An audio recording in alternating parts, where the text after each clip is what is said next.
Open the door!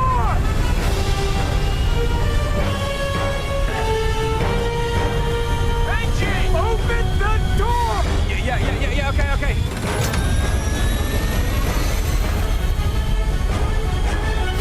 Benji, open that door right now! Yeah, I'm trying.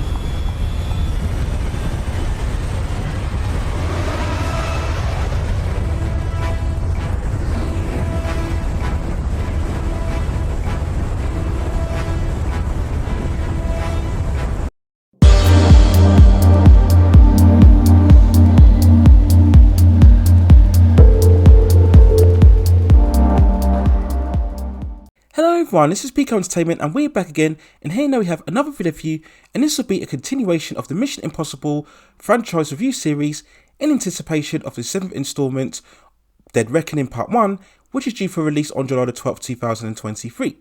And you can check out my reviews of the previous films within the franchise within the channel, and I'll leave some links within the description. So in this review we will focus on Mission Impossible Rogue Nation, which is overall the 5th entry in the movie series, which is of course a big budget adaptation of the classic television show from the 1960s created by Bruce Geller. Now Rogue Nation was released on July the 31st, 2015. It has Tom Cruise once more reprising his role as Ethan Hunt. Simon Pegg returns also as Benji, as does Ving Rhames in the role as Luther, as does also Jeremy Renner as Agent Brandt. We also have new additions with the likes of Rebecca Ferguson, Alec Baldwin and Sean Harris. The movie itself was directed by Christopher Mcuarrie. Now the story of Rogue Nation catches up once again with IMF Agent Ethan Hunt, who this time is going up against the mysterious syndicate group, which is an organisation of rogue operatives as per the title Rogue Nation. Early on he encounters the main syndicate leader Soloman Kane, who kills an associate right in front of his eyes within a library. The IMF team have begun a big operation to apprehend the leader of the syndicate group. But behind the scenes, William Brandt goes up against CIA Director Alan Huntley in trying to maintain the existence of the IMF while secretly assisting Ethan at the same time. The IMF then come across British MI6 agent Ilsa Faust, who whilst working undercover within the syndicate, she seems like an ally but also has her own agenda regarding who she works for. Ethan and his team must then go all out to prevent Lane and the syndicate's plans, and the stakes get raised even more personally as members find all of their lives are at danger. And when looking back at Rogue Nation, it's seen by many as the peak of the Mission Impossible franchise, and after many rewatches, I still tentatively agree maybe have it on the same par as the following installment Mission Impossible Fallout. But Rogue Nation has all of the big elaborate stunts, pace, action and high energy and twists and turns that what we saw previously with Ghost Protocol. But this time round I think Rogue Nation handled these elements a bit more smarter, a bit more cleverer. There's a bit more skill and wit and team dynamic this time round. Some of the action sequences are absolutely great, and not just through spectacle but also through inventiveness. We talk in particular the one sequence where Ethan has to infiltrate a power plant by going underwater to unlock the security systems to allow Benji access through the offices. Filled with great tension and suspense, and once again no musical score. This is a brilliant scene, especially as we watch Hunt having to hold his breath for nearly 3 minutes whilst having to gain access. Once again, a fantastic way to really freshen up the mix in terms of the action filmmaking. We then have a crazy car chase sequence within Marrakech as Ethan and Benji and the others pursue Ilsa over the stolen data. And then this leads to an even better sequence, a breakneck motorbike chase where we see Ethan continuing the pursuit of Ilsa.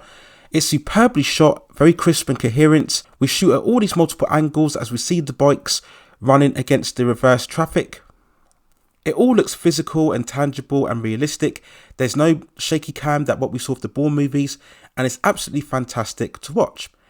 Now all of the top cast are indeed quality throughout this film. Tom Cruise is as reliable as ever in the lead role as Hunt.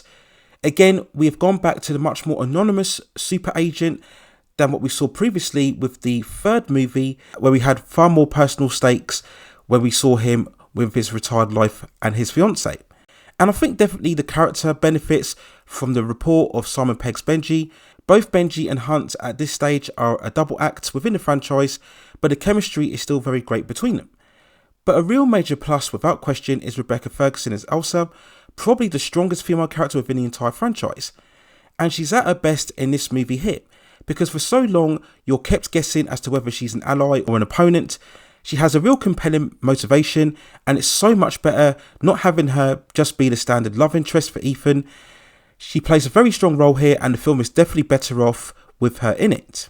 Another big improvement this time round is the villainous presence.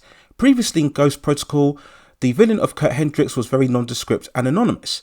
But this time round, we have Sean Harris as Soloman Kane, who is a very sinister, more assassin-like antagonist, much more cold and heartless, and this does generate a lot of tension when he appears on the screen, as he's willing to kill anybody without any hesitation.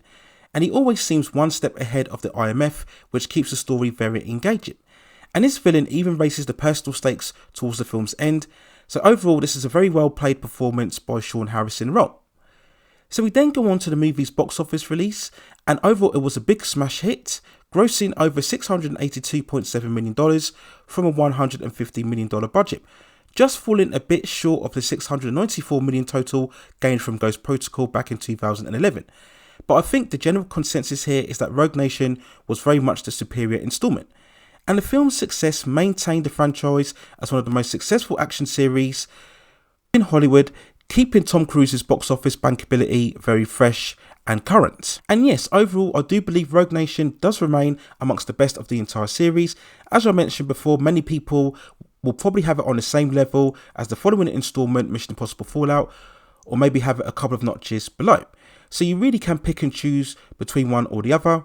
But despite all of this, I think Rogue Nation remains a great example of how to continue the quality of a franchise.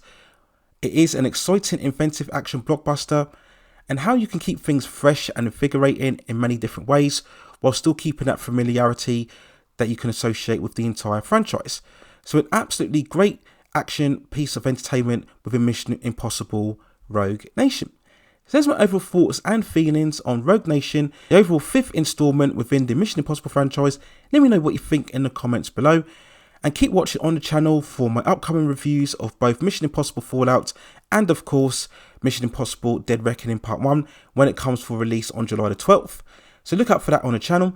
And if you have any other suggestions regarding any other movies, television series, or any other issues within the pop entertainment and culture scene that you'd like to see me cover, then also let me know within the comments, and I will see if I can provide further commentary for you on those topics within the future.